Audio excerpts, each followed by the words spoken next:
नमस्कार दोस्तों, स्वागत है आप सभी लोगों का कमांड एंड डिफेंस एकेडमी के यूट्यूब चैनल पे। मैं हूं अंशु त्रिपाठी और आप सभी लोगों का एक और इंटरेस्टिंग वीडियो में हार्दिक स्वागत करता हूं। उम्मीद करता हूं आप सभी लोग बहुत अच्छे होंगे, मन लगा के अपनी पढ़ाई कर रहे होंगे और अपने स्वास्थ्य का बहुत बढ़िया ध्यान रखे हुए होंगे। तो आज का जो टॉपिक है वो आप वॉल से समझ रहे हैं। अगर नहीं समझ पाए हैं तो हम उस पर डिस्कस करने वाले हैं आज, तो आप लोगों को पता चल जाएगा।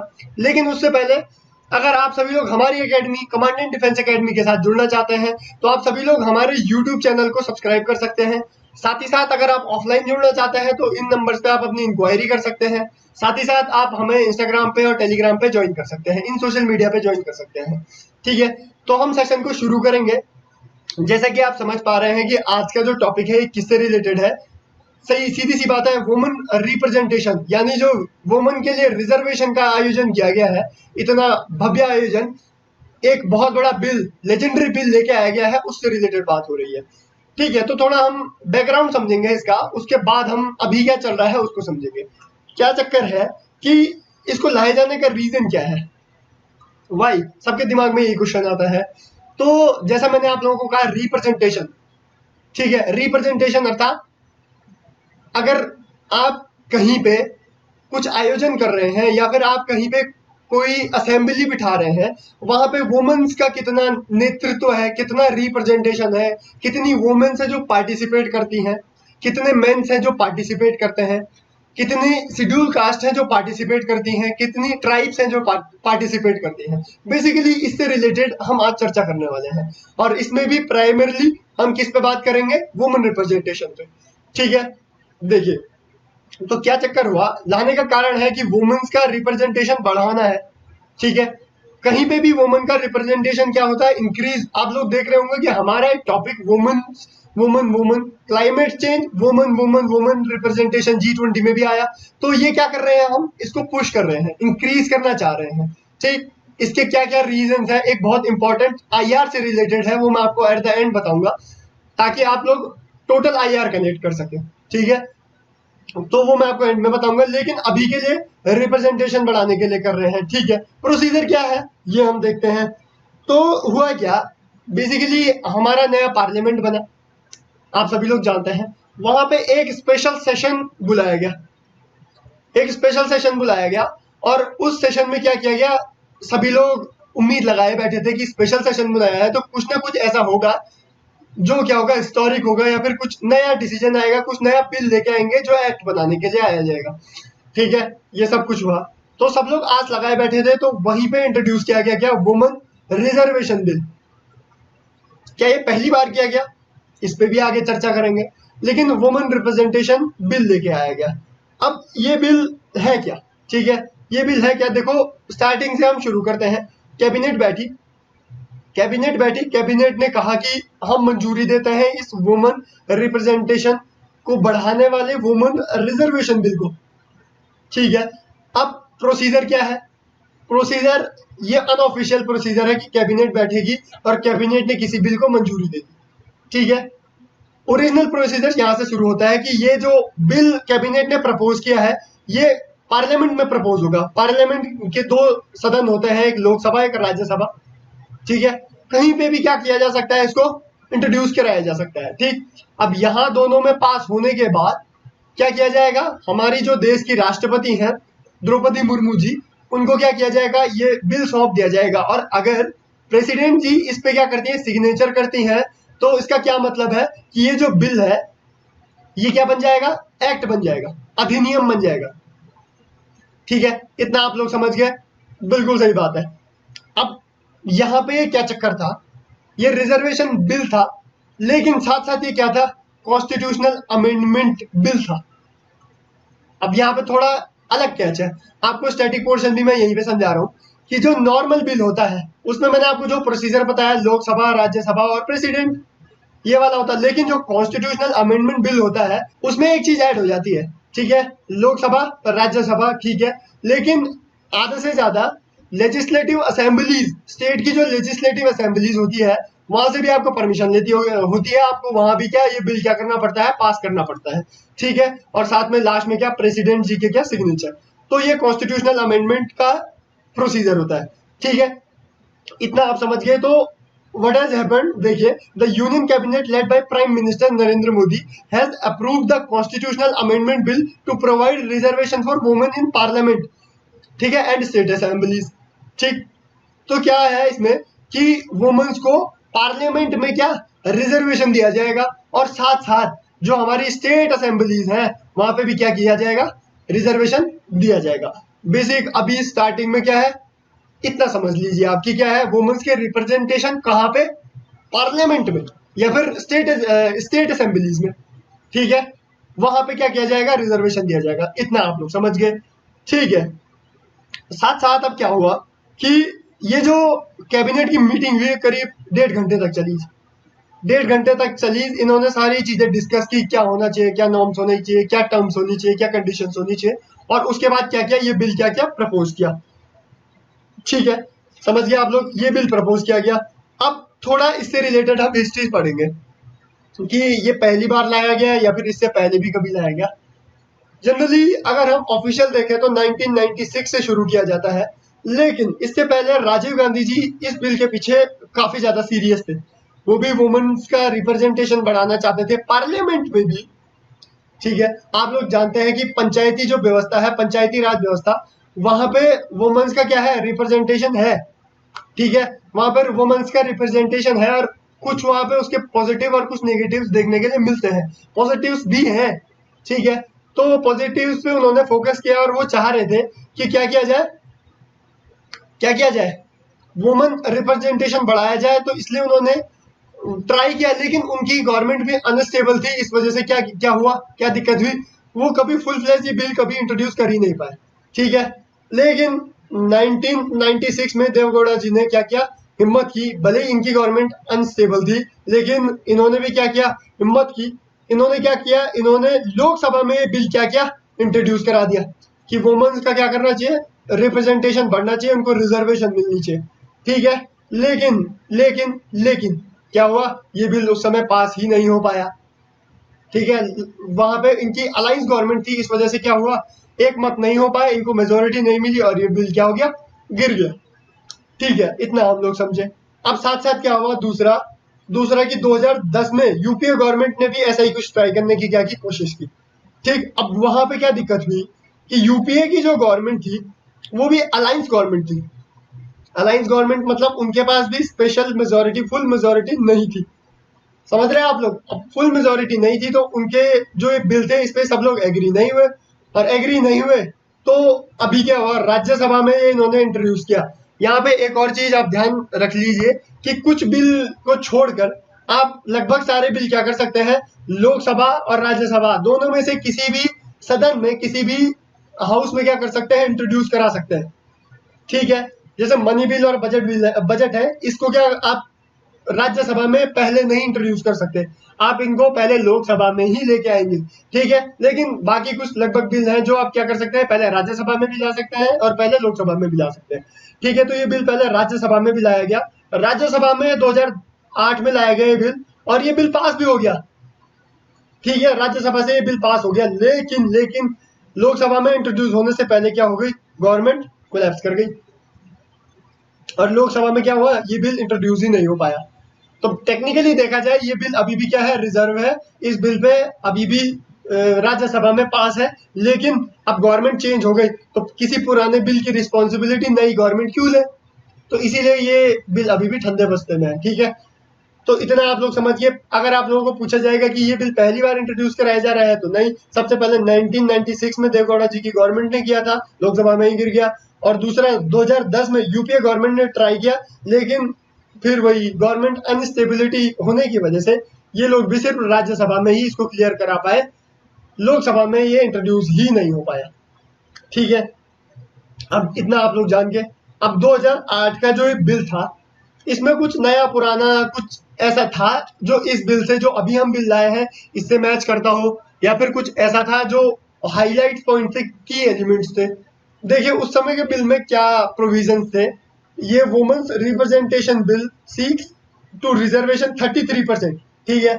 अभी कितना परसेंट है, अभी भी 33% है, ठीक है। तो ये बात कॉपी है। तो 33% महिलाओं के लिए आरक्षण का क्या किया गया था, प्रपोजल किया गया था, कि इसमें in the Lok Sabha and state legislative assembly ये यहाँ पे कैच है। अगर आपके एग्जाम में पूछा जाएगा तो यहीं से घुमा दिया जाएगा कि जो 2008 में था वो पार्लियामेंट के लिए था, कंप्लीट पार्लियामेंट के लिए इंट्रोड्यूस किया गया था बिल। तो ये स्टेटमेंट सही है? नहीं है, क्योंकि सिर्फ किया गया था क्या, लोकसभा के लिए और लेजिस्लेटिव असेंबली में। पार्लियामेंट में राज्यसभा भी ऐड होती है, ठीक है। और जो अभी का है वो पार्लियामेंट के लिए किया गया है, इवन लोकसभा में भी और राज्यसभा में भी, दोनों सेशन, दोनों हाउसेज में क्या किया गया है, ये प्रपोज किया गया है कि दोनों हाउसेज में क्या हो, वुमन रिप्रेजेंटेशन हो, ठीक है। इतना आप लोग समझ रहे हैं? ठीक है, आप लोगों को पहला चेंज मिल गया कि 33% है, बिल्कुल सही है। लेकिन उस समय क्या था, सिर्फ लोकसभा में और स्टेट लेजिस्लेटिव असेंबली में था। अभी पार्लियामेंट में है कंप्लीट और स्टेट असेंबलीज में है, ठीक है। ये चेंज है, ये आप लोगों को ध्यान में रखना है। दूसरा क्या था, उस समय शेड्यूल कास्ट, आप लोग जानते हैं, शेड्यूल ट्राइब्स के लिए क्या किया था, प्रपोज किया गया था, ठीक है। कि आपको पता है कि शेड्यूल कास्ट की कुछ सीटें क्या होती है, रिजर्व होती है, ठीक है। और शेड्यूल ट्राइब्स की क्या होती है, कुछ सीटें क्या होती है, रिजर्व होती है। जैसे शेड्यूल कास्ट की कितनी होती है, लगभग 84 सीटें होती है रिजर्व, और शेड्यूल ट्राइब्स की कितनी होती है, 47 इतनी। तो इन्होंने कहा था कि इसमें भी, इन 84 सीटों में भी क्या हो, 1/3 क्या हो, वुमन रिप्रेजेंटेशन हो, जो कि महिलाएं शेड्यूल कास्ट से आती हो। और जो 47 है, इसका 1/3 भी क्या हो, वुमेन्स के लिए क्या हो, रिजर्व हो, जो शेड्यूल ट्राइब से आती है, ठीक है। अभी क्या है, अभी कहा गया है कि इसमें ओबीसी, जो हमारा नया बिल आया है उसमें ओबीसी को शामिल करने के लिए प्रपोजल क्या किया गया था, ऐड किया गया था कि वो ओबीसी का रिप्रेजेंटेशन भी क्या किया जाए, बढ़ाया जाए, ऐड किया जाए, ठीक है। इसीलिए इस पे क्या चल रही थी, कंट्रोवर्सी चल रही थी, ठीक है। इतना आप समझ गए। नेक्स्ट है, और ये सबसे इंपॉर्टेंट लाइन है, कि जो ये बिल उस समय 2008 में इंट्रोड्यूस कराया गया था, ये रिजर्वेशन बिल को क्या कहा गया था कि ये अमेंडमेंट हम करेंगे, इसको हम इंट्रोड्यूस करेंगे, लेकिन नेक्स्ट 15 साल तक ही इसको क्या करेंगे, इम्प्लीमेंटेड रखेंगे। उसके बाद क्या कर देंगे, इसको एबोलाइज कर देंगे, ठीक है। अगर इस बिल को आप एड ऑन करते हो कॉन्स्टिट्यूशन में, अगर आप लोग अमेंडमेंट करते हो तो कितने टाइम के लिए किया जाएगा, सिर्फ 15 साल के लिए किया जाएगा। और उसके बाद क्या किया जाएगा, इसको हटा दिया जाएगा। टेम्परेरी बेसिस पे, चेक करने के बेसिस पे क्या किया गया था, 15 साल का टाइम पीरियड इसमें दिया गया था। इतना आप 2008 से रिलेटेड क्या चीज थी ये समझ गए हैं, ठीक है, बहुत अच्छी बात है। नेक्स्ट थोड़ा अब इस बात पे चर्चा हो जाए कि अभी क्या है, ठीक है। अभी क्या है, इंपॉर्टेंस क्या है, इंपॉर्टेंस पे हम बात करेंगे। जैसे मैंने आप लोगों को बताया 15% के आसपास क्या है अभी हमारे जनरल इलेक्शंस में, देखते हैं रिप्रेजेंटेशन है किसका, वुमेन्स का।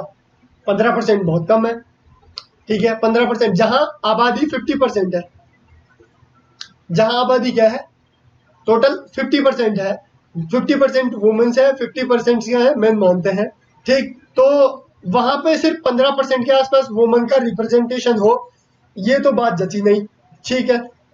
आप लोगों को पता है 1996 में सबसे पहले एस डी देवगौड़ा जी के टाइम पे क्या हुआ था, ये इंट्रोड्यूस हुआ था, सिंपल। अभी जो है ये कौन सा कॉन्स्टिट्यूशनल अमेंडमेंट है, 128वां कॉन्स्टिट्यूशनल अमेंडमेंट बिल है 2023 का। ये भी आप लोगों के एग्जाम के परस्पेक्टिव से इंपॉर्टेंट है, पूछ लेगा। और पहले कौन सा था, पहले कौन सा था, 108वां कॉन्स्टिट्यूशनल अमेंडमेंट प्रपोज किया गया था, जो 2010 में किया गया था, ठीक है। ये आप लोगों को ध्यान रखना है, ठीक। और अभी इसको क्या अधिनियम का नाम दिया है, क्या एक्ट दिया है, नारी शक्ति वंदन अधिनियम। ये आप लोगों को एग्जाम में यहाँ पे कंफ्यूज कर लेगा कि नारी शक्ति वंदन अधिनियम से आप क्या समझते हैं, ठीक है।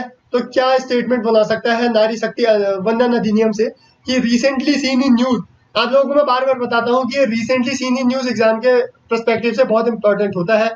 तो इस अधिनियम से कोई स्टेटमेंट बना के आप लोगों को क्या कर देगा, दे देगा, ठीक है। आप लोगों को कंफ्यूज नहीं करना है। यहाँ पे जो मैंने आप लोगों को बताया आईआर से रिलेटेड है, वो डिलिमिटेशन का कैच है, उसको हम आगे कनेक्ट करते हैं। लेकिन थोड़ा और इसके बारे में हम समझें। अभी हम देखते हैं कि वुमेन रिप्रेजेंटेशन को हम 15% से बढ़ा के कितना कर रहे हैं, 33% कर रहे हैं। आज की डेट में जो बिल पास हुआ है रिसेंटली, हमारी जो प्रेसिडेंट महोदया है श्रीमती द्रौपदी मुर्मू जी, उन्होंने क्या किया है, उन्होंने इस बिल को क्या कर दिया है, पास कर दिया है। इन्होंने इस बिल पे सिग्नेचर कर दिया है। और ये जो बिल था, ये जो नारी शक्ति वंदन अधिनियम था, इस पे क्या किया है, इन्होंने सिग्नेचर कर दिए है, ठीक है।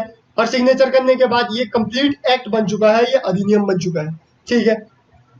तो थोड़ा कुछ फैक्ट देखते हैं, कुछ इंपॉर्टेंट बात कि in the case of sitting state legislative assembly the share of women MLA is far low with just one state, Tripura touching the 15% mark. Recently क्या त्रिपुरा ने क्या 15% मार्क को क्या किया है, टच किया है।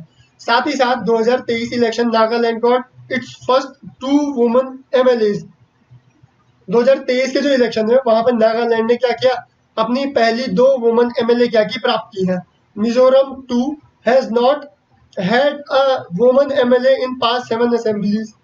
पिछली 7 असेंबलीज में मिजोरम को क्या अभी भी कोई वुमेन एमएलए नहीं मिली है। साथ ही साथ मैं थोड़ा एग्जीक्यूटिव लेजिस्लेटिव से जुडिशरी की और इस बात को थोड़ा टिल्ट करता हूँ कि देखिए आप लोग 1950s के दौर से देखते हैं कि चीफ जस्टिस ऑफ इंडिया बनते आ रहे हैं जुडिशरी में। अभी तक आप लोग देखेंगे कि कोई भी वुमेन चीफ जस्टिस हमें नहीं मिली है। तो इसका क्या मतलब है, इसका क्या मतलब है कि अभी भी वुमेन रिप्रेजेंटेशन कहाँ, जुडिशरी में भी इवन क्या है, बहुत बहुत डाउन की एकदम 0 है।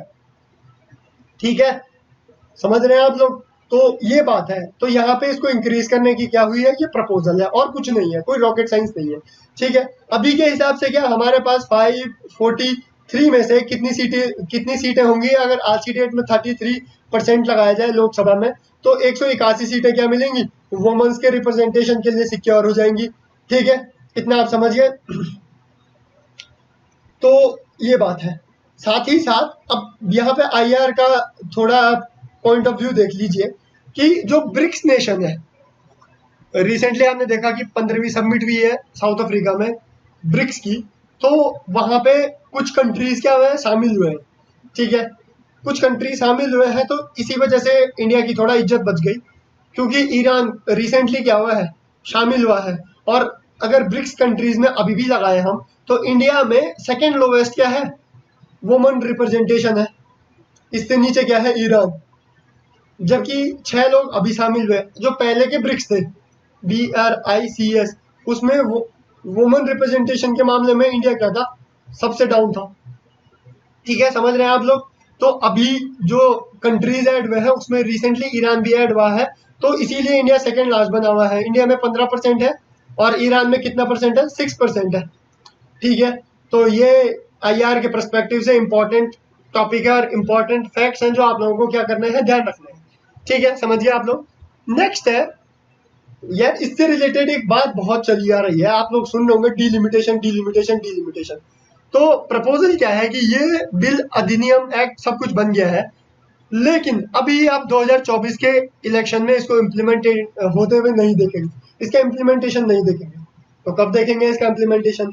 अभी कहा गया है कि 2024 के इलेक्शन होने दो, उसके बाद 2025-26 के आसपास क्या होगा, सेंसस होगा, जनगणना होगी, और उसके बाद क्या होगा, 2026 में ही क्या होगा, डीलिमिटेशन होगा।